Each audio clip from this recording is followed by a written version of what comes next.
Você já sentiu que não importa o quanto você tente, você não vai ser bom o suficiente? Ou já se viu diante de uma situação na qual você se sente extremamente inseguro e gostaria de que fosse um pouco mais confiante? Parece que o mundo inteiro à sua volta, todo mundo é mais preparado, mais autoconfiante, enquanto você passa aí o tempo todo se questionando. Se essa falta de confiança, essa insegurança tá aí te travando, fica comigo nesse vídeo que a gente vai falar sobre esse assunto. Como lidar com a falta de confiança e como melhorar isso tudo.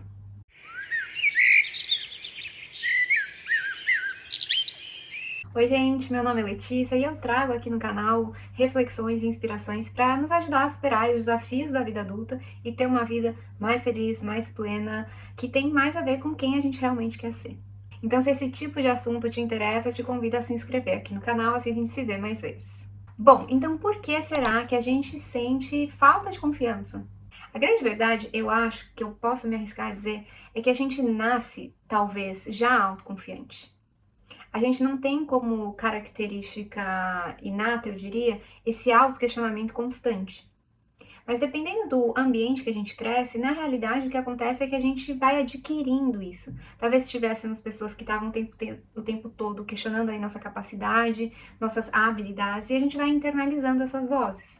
Então eu diria assim, que é quase que uma mistura. Ao mesmo tempo que a gente pode desenvolver essa competência e habilidade da confiança, é também um exercício de aos poucos a gente ir tirando as camadas dessa cebola, né? Dessas vozes que a gente foi internalizando e colocando elas nos lugares que elas precisam estar. Ao invés de dentro da gente, né, o tempo todo deixando a gente desconfortável por se sentir inseguro. A grande questão que eu quero te dizer aqui, para além, né, desse questionamento filosófico, se a gente nasce autoconfiante ou não nasce autoconfiante, é o seguinte: independente de como você se sinta hoje, essa é uma competência e habilidade que você ainda pode aprender e desenvolver. Se você cresceu aí num ambiente que não estava estimulando sua autoconfiança ou que destruiu a sua autoconfiança, você ainda assim, hoje, enquanto adulto, pode tomar a decisão de reconstruir ou de construir essa habilidade interna. E eu diria, gente, que quando se trata de autoconfiança, que ela está fundamentada em dois elementos principais. O primeiro deles eu diria que é o autoconceito e a autoestima, e o segundo são as competências e habilidades. Então, pensando aí em autoconceito e em autoestima primeiro.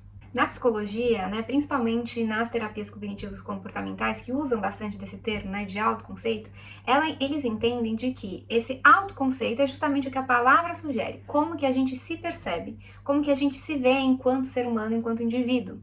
É como se fosse a imagem mental que a gente tem de nós mesmos, baseados aí no que a gente acredita, no que a gente acha que é capaz ou não, nas nossas experiências de vida, nas coisas que a gente ouve, né, enquanto a gente está crescendo, se desenvolvendo, como eu disse.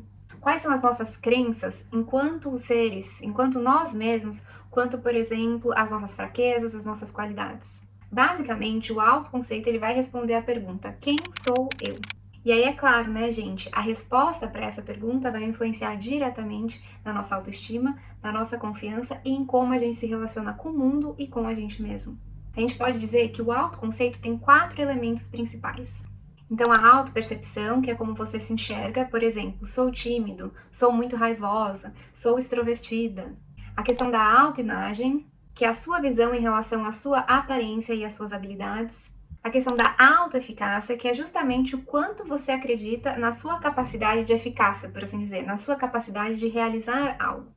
E por último, mas não menos importante, a autovalorização, que é o seu entendimento de quanto você é digno, por exemplo, de respeito, de amor e assim por diante. E a grande questão aqui, gente, é que a gente trabalhar no nosso autoconceito, a gente explorar essa área do autoconceito, é algo que vai estar já diretamente conectado com a nossa autoconfiança. Quando a gente trabalha no nosso autoconceito, a gente já está trabalhando na autoconfiança. Pensa só aqui comigo, no momento que a gente investe no nosso autoconhecimento, que a gente passa a entender de fato quem a gente é e por que a gente é daquele jeito, a gente começa a investigar quais são os nossos valores, as nossas necessidades, os nossos medos, as nossas angústias, as nossas áreas as quais a gente ainda precisa desenvolver e melhorar. Fazer esse processo com maturidade e abertura automaticamente vai impactar na nossa autoconfiança. Então pensa só aqui comigo, você saber, por exemplo, onde o seu calo aperta, o que é que você tem muito medo que aconteça? medo de ser julgado, medo de ser repreendido, de ser rejeitado. Mas se junto a isso a gente sabe também naquilo que a gente é bom. Ah, eu sou uma boa comunicadora, eu consigo expressar minhas ideias com facilidade. Ou eu sou uma pessoa muito empática, eu consigo entender o que as outras pessoas sentem. Eu sou uma pessoa honesta e transparente, sem deixar de lado a gentileza. Eu sou uma pessoa pontual, sou uma pessoa séria, sou uma pessoa respeitosa, sou uma pessoa comprometida, sou uma pessoa investida naquilo que eu me proponho fazer. Quanto mais a gente faz esse exercício de se autoavaliar, se autoconhecer e ir, aos poucos, eu diria, refinando o nosso autoconceito, melhor a gente vai ser em lidar com a gente mesmo e melhor a gente vai ser em se sentir mais seguro na nossa própria pele. A gente passa a ser muito menos dependente desse olhar externo e a gente começa a voltar esse olhar para dentro, a nossa referência interna. Pensa assim, você está numa situação no qual alguém te julgou por algo. E aí é muito mais fácil a gente, por exemplo, ter um olhar mais maduro em relação a isso, quando a gente tem clareza do nosso autoconceito, né? E a gente tem clareza em relação a quem a gente é. Pensa só, se essa pessoa nos julga ou faz uma crítica em relação a algo que é verdade, por exemplo, eu posso falar, realmente, fulano, isso é um ponto que eu tenho clareza, que eu tenho que trabalhar ainda, tô em busca de melhorar essa área na minha vida. Mas por outro lado, se a pessoa falar uma coisa que não tem nada a ver, você pode falar assim, eu não me vejo dessa forma. Eu não preciso levar isso para dentro do meu coração e fazer com que isso agora seja um peso que eu vou carregar por conta de uma crítica, um julgamento que não faz sentido. Vocês entendem aqui onde que é que eu quero chegar? Quando a gente se conhece e quando a gente tem condições de polir o nosso autoconceito, não vai ser qualquer coisinha que vai derrubar a gente, sabe? A gente tem essa referência interna que vem de nós mesmos. Não vai ser aí qualquer sopro, né? Ou qualquer palavra que vai fazer a gente se questionar mais do que a gente deveria, ou fazer com que aquilo derrube a gente. Questionando, às vezes, inclusive, até o nosso valor enquanto ser humano. Eu vi um vídeo uns dias atrás que eu achei super interessante. Acho que era uma menininha, ela devia ter, sei lá, uns 5, 6 anos de idade, talvez uns 7, talvez ela fosse um pouco mais velha. E aí, ela tava brincando, né? Porque criança dessa idade não é influenciador, né? Mas tava brincando, acho que ela deve ter alguma conta, ou do pai, da mãe, não sei. E aí fizeram lá uma pergunta pra ela: você é boa em matemática? E aí a resposta dela era assim: eu sou uma ótima amiga, eu sou uma ótima filha, eu sou uma ótima comunicadora, eu sou linda, eu sou assim, eu sou assado. Falando todas as qualidades dela, ela falou assim: e você ainda quer que eu seja boa em matemática? Então ela tem clareza, né, já com essa idade, em relação a justamente o seu autoconceito, né, do tipo assim, não dá pra ser bom em tudo, meu filho. Eu já tenho muita clareza de quais são as minhas qualidades, e mesmo que eu não seja boa em matemática, tá tudo bem, vida que segue, vou aprender o suficiente e vou viver a minha vida.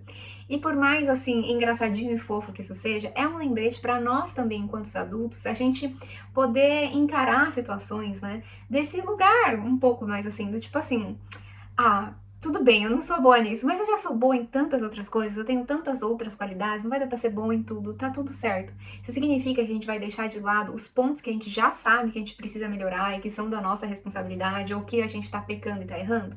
Claro que não, né, gente? Aqui entra um fator importante da maturidade, dessa honestidade com a gente mesmo.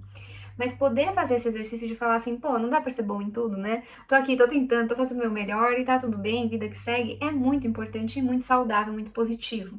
Isso ajuda a gente, inclusive, a superar outros aspectos que estão aí ligados com a nossa autoconfiança. Por exemplo, o medo do julgamento e da crítica, medo da gente se expor, a necessidade de se comparar o tempo todo ou ficar o tempo todo se comparando, se achando que não é bom o suficiente. Medo do fracasso, medo de ser julgado, do que as pessoas vão pensar de mim. Mas inclusive também, né, de superar aí experiências do passado que foram desafiadoras, que foram dolorosas, que abalaram, né, a nossa autoconfiança, o nosso autoconceito.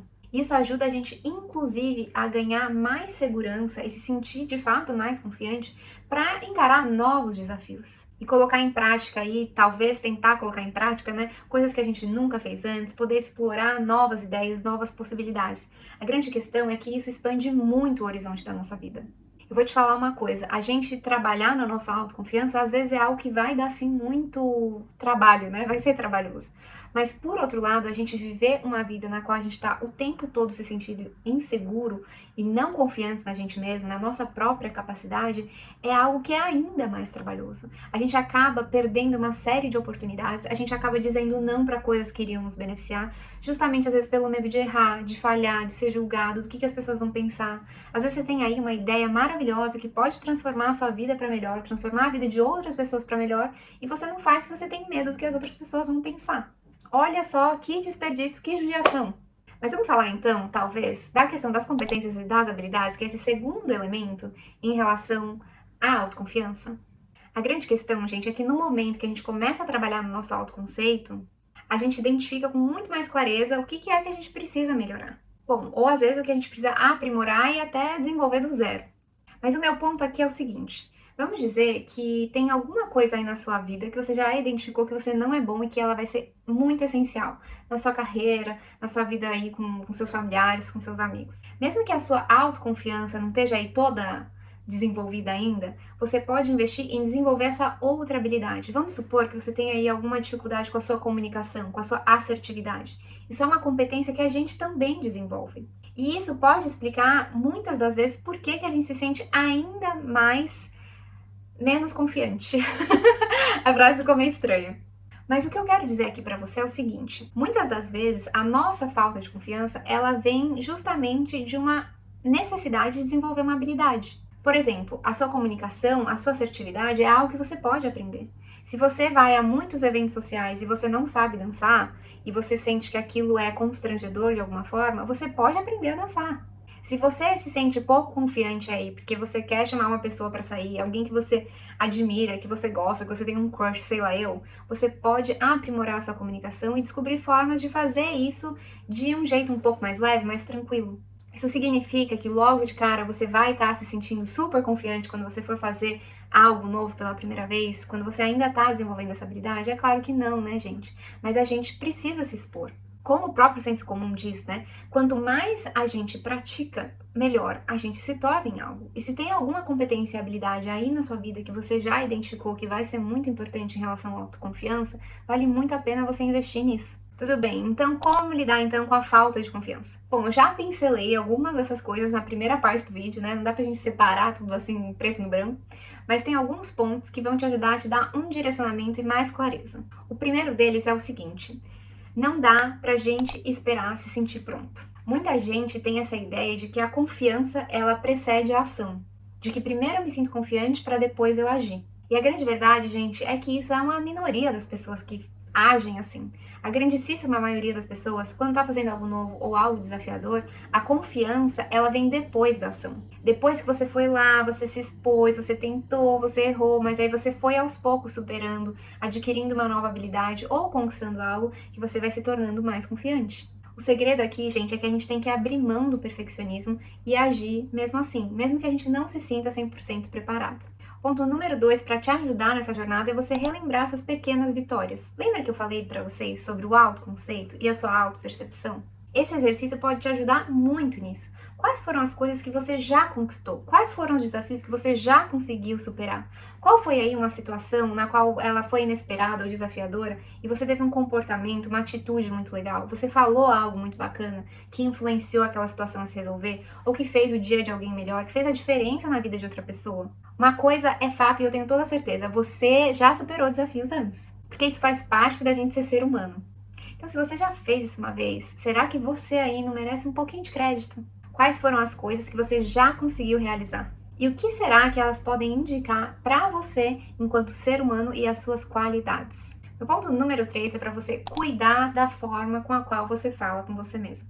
Já falei que essa coisa da comunicação da gente mesmo, né, tem muito a ver com a nossa noção de autoestima e o nosso amor próprio. Muitas vezes a gente espera com que as outras pessoas nos respeitem ou nos tratem de uma certa maneira, quando a gente, na realidade, é o primeiro a se desrespeitar. Então, se você se trata com palavras do tipo sou um fracasso, palavras muito críticas, a gente vai precisar mudar isso. Isso só vai continuar a destruir ainda mais a sua autoconfiança. Que tal a gente tentar, então, substituir, né, essas frases por coisas mais realistas, do tipo eu tô aprendendo, eu tô começando algo novo, eu tô fazendo algo que eu nunca fiz antes. E talvez se encorajar e dizer assim, putz, eu me sinto tão inseguro aqui, eu tenho um monte de emoções, parece que tá tudo borbulhando por dentro, porque é a primeira vez que eu vou fazer isso, ou que eu vou tentar tal coisa. Mas tá tudo bem, esse sentimento, falar pra si mesmo, pode ficar aqui, ansiedade, medo, pode ficar aqui, você não precisa ir a lugar nenhum, eu te aceito, eu te entendo, mas vai com medo mesmo. se acolher, ter esse exercício dessa conversa interna de um lugar de maior entendimento e autocompaixão. E aqui vale o disclaimer, né, gente? Não no sentido da gente passar a mão na nossa cabeça para coisas que precisam ser mudadas e melhoradas, mas no sentido da gente se encorajar ao invés da gente se colocar para baixo. Tem coisas aí que a gente fala para si mesmo que a gente jamais aceitaria que outras pessoas nos falassem, mas que às vezes a gente repete aquilo para nós mesmos todo santo dia. Vamos mudar isso. Meu ponto número 4 é para a gente se cercar de estímulos que vão nos fortalecer. Então a gente pode buscar inspirações, a gente pode rever quem são as pessoas que a gente segue online. Se tem pessoas o qual a gente fica se comparando muito, a gente se sente mal, aquilo não vai ser bom pra você, não vai ser bom pra sua autoconfiança. As pessoas que você convive também na vida real, se tem pessoas que estão sempre te colocando pra baixo, né, elas não conseguem ver nada de bom em você, isso também não é bom e positivo. Porque olha só, pensa aqui comigo, uma pessoa, ela pode ter todas as falhas do mundo, mas se as pessoas em volta dela se sentem no direito de ficar apontando o dedo e falando das falhas dessa pessoa, essa pessoa que faz isso de apontar o dedo é tão falha quanto o outro ser humano que ela tá falando ali, me entende? Não tem como um ser humano super evoluído ficar descendo a lenha no outro por conta das falhas do outro. Então, mesmo que você tenha uma série de falhas, se tem pessoas à sua volta que estão sendo críticas demais em relação a você, que elas te colocam para baixo, te desrespeitam, a gente precisa colocar um fim nisso. Então, pro resumo da ópera, nesse ponto número 4, evite aí ambientes, pessoas, situações que a gente chama de tóxicas e busque substituir isso tudo por outras coisas que vão te inspirar a se conhecer melhor, te inspirar a trabalhar no seu autoconceito, na sua autoestima, no seu amor próprio. Meu ponto número 5 é que, gente, pequenos desafios constroem uma grandíssima autoconfiança. A confiança cresce com a prática e a confiança cresce com a nossa consciência de saber que a gente pode contar com a gente mesmo. Então eu te convido a começar a dar pequenos passos para você, aos poucos, sair da sua zona de conforto. Que eu diria que de conforto não tem nada, porque a gente se sentir pouco confiante e inseguro é algo extremamente desconfortável. Mas muitas pessoas escolhem ficar nesse lugar porque acham que sair da zona de conforto é ainda mais desconfortável do que ficar lá. Mas o meu ponto é, a gente precisa ir aos poucos quebrando esse ciclo, dar aquele empurrãozinho para engrenagem, né, para as coisas começarem aos poucos a se mexer. Para a gente recapitular, além desses 5 pontos, eu quero retomar 2 outros pontos que a gente já falou na primeira parte desse vídeo. Você trabalhar no seu autoconceito, no seu autoconhecimento, quem você é, quais são os seus valores, quais são suas necessidades, seus pontos fracos, seus pontos fortes, as coisas que precisam ser trabalhadas e as coisas que você já é bom. E o ponto número 2, que se soma a algum desses outros 5 pontos anteriores, que é você investir nessas competências e habilidades que você já sabe que vão fazer diferença na sua jornada de autoconfiança. Por exemplo, a sua comunicação e a sua assertividade. Por exemplo, aprender uma competência nova. Às vezes você tem dificuldade de se apresentar em público, falar para as pessoas. Às vezes você tem dificuldade de dançar quando vai num evento social. O que é essa competência aí que pode fazer muita diferença no seu processo? Então, invista em desenvolvê-la e aprendê-la aos poucos, que isso vai contribuir demais para a sua autoconfiança. Porém, vale lembrar, gente, a gente pode ter todas as competências do mundo, mas se o nosso autoconceito não tiver alinhado, polido, a gente ainda assim não vai se sentir confiante. Então, a gente precisa de um casamento dessas duas partes. Se você tivesse uma varinha mágica hoje para você se sentir autoconfiante, o que é que você faria ainda hoje se você tivesse essa autoconfiança aí num passo de mágica? Já sabe o que faria? Então eu te desafio a bolar um plano de ação com pequenos passos realizáveis para você começar a conquistar ou começar a fazer isso aí que você faria se você já fosse confiante. Pode ter certeza que isso e esse exercício por si só já vai te ajudar na sua autoconfiança. Você não precisa se sentir confiante para agir, porque a confiança ela nasce justamente da ação. Me conta aqui nos comentários qual é a coisa que você mais quer fazer, mas que falta confiança para você começar. Esse era o meu recadinho de hoje, gente. Vou ficando por aqui. Um beijão e até o próximo vídeo.